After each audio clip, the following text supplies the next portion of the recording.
Hello dear students, आज हम पढ़ेंगे कक्षा 10 गणित की प्रश्नावली 13.1 के प्रश्न संख्या 3 को।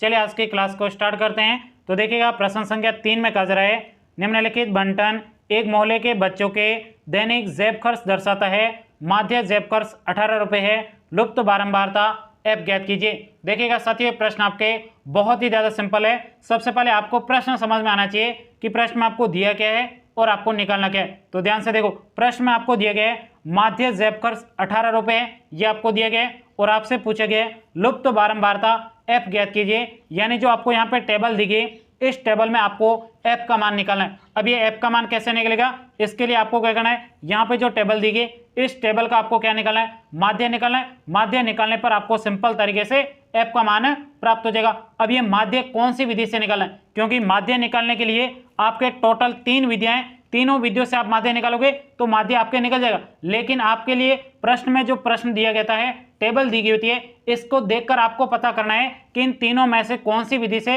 हम माध्य निकालें जिससे आपके माध्य जल्दी से प्राप्त हो जाए। तो उसके लिए देखो, प्रत्यक्ष विधि आपको कब लगानी है, जब आपके इस प्रकार से टेबल दी जाती है। इस टेबल में जो आपको मान दिए गए, ये मान आपके क्या हो, 20 से छोटे हो। जैसे आपके 10 हो सकता है, 8 हो सकता है, 17 हो सकता है, 12 हो सकता है, 9 हो सकता है, इस प्रकार के मान दिए हो जाते हैं, तब आपको प्रत्यक्ष विधि लगानी। आई बात समझ में। अब दूसरी विधि है कल्पित माध्य विधि। कल्पित माध्य विधि है वो आपके 20 से 30 के बीच में। जैसे आपके यहाँ पे वाले मान है, ये आपके 18 दे रखा हो, 12 दे रखा हो, 17 दे रखा हो, 19 दे रखा हो, 23 दे रखा हो, 25 दे रखा हो, इस प्रकार के मान दिए जाते हैं। तब आपको कौन सी विधि लगानी है, कल्पित माध्य विधि लगानी है। और जो आपकी तीसरी विधि है वो आपके है पद विचलन विधि। अब इस विधि को आपको कब लगाना है, जब आपके टेबल में ये दोनों मान है, ये आपके बहुत ही बड़े दिया जाता है, जैसे 400, 500, 150, 170, इस प्रकार के मान दिए जाते हैं। तब आपको कौन सी विधि लगानी है, पद विचलन विधि लगानी है, जिससे आपके मान बहुत ही जल्दी से प्राप्त हो जाएंगे। अब आपको इस टेबल को देख के बताना है यहाँ पे किस विधि के माध्यम से हम यहाँ पे माध्य निकालने वाले। तो ध्यान से देखो, इस टेबल को देख लिया।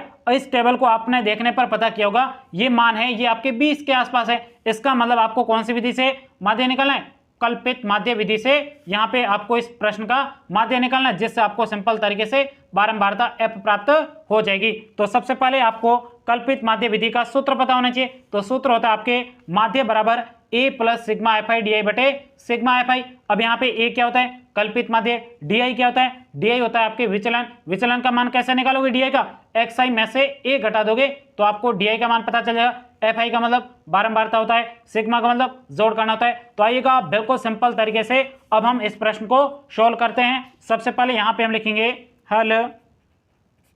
अब जो प्रश्न में दिए गए उसको यहाँ पे लिखना है। प्रश्न में आपको दिया गया यहाँ पे माध्य जेब खर्च 18 रुपये है, तो यहाँ पे लिखेंगे माध्य जेब खर्च बराबर आपको कितने रुपए दिए गए, 18 रुपये है। और आपको निकालना क्या है, आपको निकालना है एफ का मान। एफ बराबर क्वेश्चन मार्क लगा देंगे, क्योंकि यहाँ पे बारंबारता एफ का मान आपको निकालना है। अब एफ का मान कैसे निकलेगा, तो ध्यान से देखो, ये टेबल दे रखी, इस प्रकार से बनेगी। आपको इस टेबल को खड़ी टेबल बनाना है। तो सबसे पहले यहाँ पे टेबल में देखो क्या लिखा हुआ है, दैनिक जेब भत्ता। तो यहाँ पे लिखेंगे दैनिक जेब भत्ता रुपयों में, तो यहाँ पे लिखेंगे रुपयों में। आई बात समझ। दूसरे नंबर पे कॉलम में आपको दिया गया बच्चों की संख्या, तो यहाँ पे लिखेंगे बच्चों की संख्या।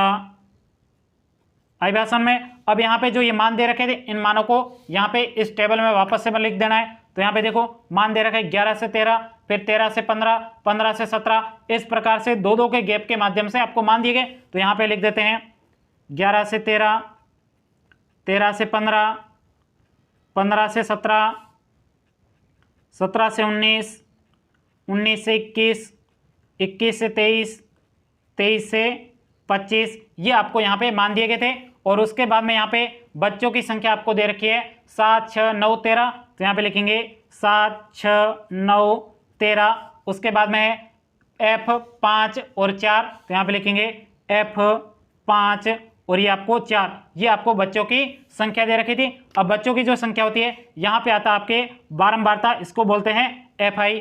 अब यहाँ पे आपको क्या निकालना है, ध्यान से देखो, मध्यमान निकालना है। तो यहाँ पे लिखेंगे मध्यमान, इसको मध्यमान भी कह सकते हो या फिर आपके वर्ग चिन्ह भी कह सकते हो। तो मध्यमान, मध्यमान को लिखते हैं एक्स आई से लिखते हैं। अब एक्स आई का मान कैसे निकलेगा, तो ध्यान से देखो, आपको क्या करना है, ये जो आपको वर्ग अंतराल दिए गए इनको जोड़ के 2 का भाग देना है। तो सबसे पहले 11 और 13 जोड़ोगे तो आपके कितना हो जाएगा 24, 24 में 2 का भाग दोगे कितना आ जाएगा 12 आ जाएगा।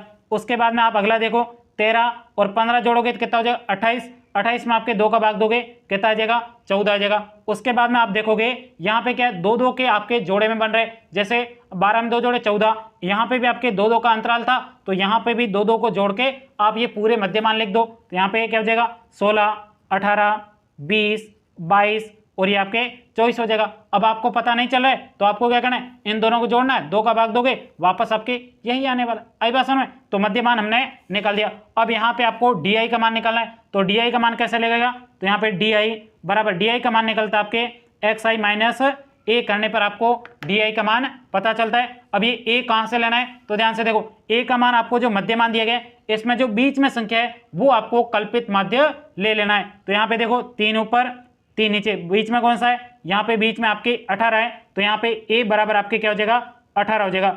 अब आपको यहाँ पे सिंपल तरीके से डी आई का मान निकाल सकते हैं। तो सबसे पहले देखो यहाँ पे 12 माइनस क्या कर देंगे, यहाँ पे कर देंगे 18, तो 12 में से 18 करेंगे शेष बचेगा माइनस का 6। क्यों माइनस का 6, क्योंकि बड़ी संख्या माइनस की है। 14 माइनस 18 शेष बचेगा आपके माइनस का 4। फिर आप देखोगे 16 माइनस 18 शेष बचेगा माइनस का 2। उसके बाद में देखोगे 18 माइनस 18 शेष बचेगा 0, 20 माइनस 18 तो यहाँ पे बचेगा प्लस का 2। उसके बाद में देखोगे यहाँ पे 22 माइनस 18 शेष बचेगा आपके 4। फिर आपके 24 माइनस 18 शेष बचेगा आपके 6। तो यहाँ पर हमने डी आई का मान निकाल दिया। अब यहाँ पे सिर्फ आपको एक मान निकालना है, एफ आई गुणा आपके होता है डी आई। एफ आई और डी आई का आपको गुणा करना है, बहुत सिंपल तरीके से गुणा कर देंगे। ये रहा आपके डी आई का मान और ये रहा आपके एफ आई का मान। तो यहाँ पे माइनस के 6 का गुणा 7 से करेंगे तो 6 7 42 हो जाएगा। 6 किसका माइनस का, तो माइनस का 42 हो जाएगा। उसके बाद देखो माइनस के 4 का गुणा 6 से करेंगे तो 6 चौक 24 हो जाएगा, माइनस का 24 क्योंकि माइनस का 4 दिए गए।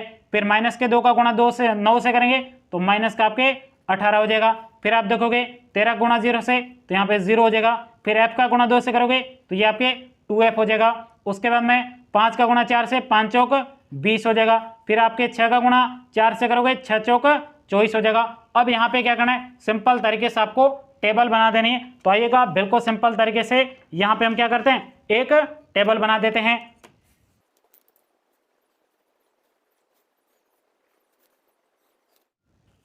तो इस प्रकार से हमने यहाँ पे टेबल बना देनी है। आपको भी परीक्षा में इस प्रकार से एक टेबल बना देनी है। अब ध्यान से देखो, सूत्र में आप देखोगे ध्यान से, तो सूत्र में आपके क्या लिखा है, सिग्मा एफ आई, यानी आपको एफ आई के मानों को जोड़ना है। सिग्मा का मतलब क्या होता है, जोड़ना। तो यहाँ पे लिखेंगे सिग्मा एफ आई। अब यहाँ पे इसको जोड़ दो, 7 और 6 आपके कितने हो जाएंगे 13, 13 और 9 22, 22 और 10 आपके 13, 22 और 13 35, 35 और 5 40, 40 और 4 आपके 44। और यहाँ पे एफ नहीं जोड़ा था तो यहाँ पे एफ जोड़ देंगे, 44 प्लस आपके एफ हो जाएगा। अब वापस से सूत्र में देखोगे, सूत्र में आपके दिए गए सिग्मा एफ आई डी, इसका मतलब यहाँ पे जो एफ आई डी दिए गए इनकी आपको जोड़ करनी। तो इसमें माइनस और प्लस की दोनों संख्या दे रखी है, माइनस की संख्या को अलग से जोड़ो, प्लस की संख्या को अलग से जोड़ो, फिर इनको दोनों को शामिल कर देंगे। तो सबसे पहले माइनस वाली संख्या माइनस का 42, फिर आपके माइनस का 24, फिर आपके माइनस का 18, इन संख्या को जोड़ो, 2 और 4 जोड़ेंगे 6, 6 और 8 14, तो यहाँ पे लिख देंगे 4, हासिल का 1 5, 5 और 2 7, 7 और 1 8 हो जाएगा। किसकी संख्या है, माइनस की, माइनस का तो आपके 84 प्राप्त हुआ है। और उसके बाद में यहाँ पे प्लस वाली संख्या, एफ वालों को अभी छोड़ दो, बाद में जोड़ देंगे, पहले इन दोनों को जोड़ो। यहाँ पे 20 और 24 कितना हो जाएगा 44, तो यहाँ पे लिख देते हैं 44। अब क्या करेंगे, इन दोनों को जोड़ो, तो ये माइनस की है और ये प्लस की है, तो दोनों घट जाएगी। 4 में से 4 गया 0, 8 में से 4 गया, शेष बचा आपके 4। लेकिन यहाँ पे बड़ी संख्या किसकी थी, माइनस की, तो ये आपके शेष क्या बचा है, माइनस का 40। अभी तक हमने क्या है 2f को नहीं जोड़ा है, तो ये माइनस का 40 प्लस आपके 2f का हमने जोड़ दिया। अब यहाँ पे ये आपके सिग्मा एफ आई डी आई बराबर क्या हुआ, माइनस का 40 प्लस 2f, तो यहाँ पे लिखेंगे सिग्मा एफ आई डी आई बराबर माइनस का 40 प्लस आपके 2f यहाँ पे आपको प्राप्त हो गया। अब सिंपल तरीके से माध्य निकालने का सूत्र लिखेंगे और सूत्र में मान रखकर सीधा हमें f पूछा गया था, उस f का मान निकाल देंगे। तो यहाँ पे लिखेंगे सबसे पहले माध्य बराबर माध्य को x बार से लिख सकते हैं, x बार बराबर, अब कल्पित माध्य विधि का सूत्र क्या है, तो सूत्र है आपके a plus sigma f i d i बटे सिग्मा एफ आई। अब आप मुझे बताइए यहाँ पे क्या आपको माध्य दे रखा है? माध्य आपको बिल्कुल दिया गया। माध्य कितना दे रखा है? माध्य पहले से निकाल के आपको बताया गया कितना है? 18 रुपये। तो माध्य की जगह लिख देंगे 18 रुपये। ए यानी अपने कल्पित माध्य कितना माना था?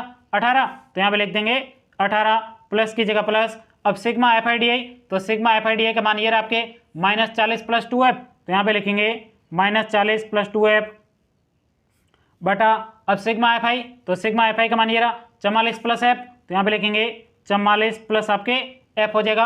अब ध्यान से देखो ये क्या आपके 18 की इधर पक्षांतर करेंगे तो ये आपके प्लस के इधर जाते माइनस के, 18 में से 18 करेंगे, शेष आपके क्या बचेगा? 0। तो यहाँ पे 0 लिख देंगे। फिर आपके शेष बचा है -40 प्लस आपके 2f बटे आपके 44 प्लस आपके f बचा है। अब ध्यान से देखो ये क्या है संख्या? भाग में। इधर पक्षांतर करेंगे तो किस में चली जाएगी? गुणा में। एक संख्या नहीं जाएगी गुणा में, दोनों आपके जोड़ा जाएगा, पूरा साथ में जाएगा। तो इस पूरे जोड़े को 0 से गुणा करेंगे क्योंकि यहाँ पे क्या है? भाग में। इधर जाते गुणा में, 0 का गुणा इस पूरी संख्या से करेंगे, क्या आ जाएगा? 0 आ जाएगा। तो यहाँ पे लिख देंगे 0 बराबर, यहाँ पे शेष क्या बचा है? -40 प्लस आपके 2f शेष बचा है। अब देखो इस -40 को पक्षांतर करेंगे तो उधर जाते यहाँ पे जुड़ जाएगा, 0 में आपके 40 जुड़ेंगे तो कितना हो जाएगा? 40 प्लस आपके शेष बचा है बराबर आपके शेष बचा है 2f। तो यहाँ पे 2f लिख देंगे। अब यहाँ पे देखो आपको f का मान चाहिए, f के गुणा में 2 है, पक्षांतर करेंगे तो भाग में चला जाएगा, 40 में 2 का भाग देंगे तो आपके कितना प्राप्त हो जाएगा? 20 प्राप्त हो जाएगा। तो इस प्रकार से आपको f का मान प्राप्त हो गया, कितना है? 20 है। तो यहाँ पे लिखेंगे अतः लुप्त बारंबारता f बराबर 20 है ANS। यहीं तक कि आपको इस प्रश्न का उत्तर लिखना था। उम्मीद करता हूं ये पूरा प्रश्न आपको बहुत ही अच्छे तरीके से समझ में आएगा। यदि प्रश्न में कहीं पर भी कोई डाउट हो तो आप मुझे कमेंट्स करके बता सकते हो। अब हम मिलेंगे अगले प्रश्न के साथ अगले क्लास में, तब तक के लिए जय हिंद, जय भारत।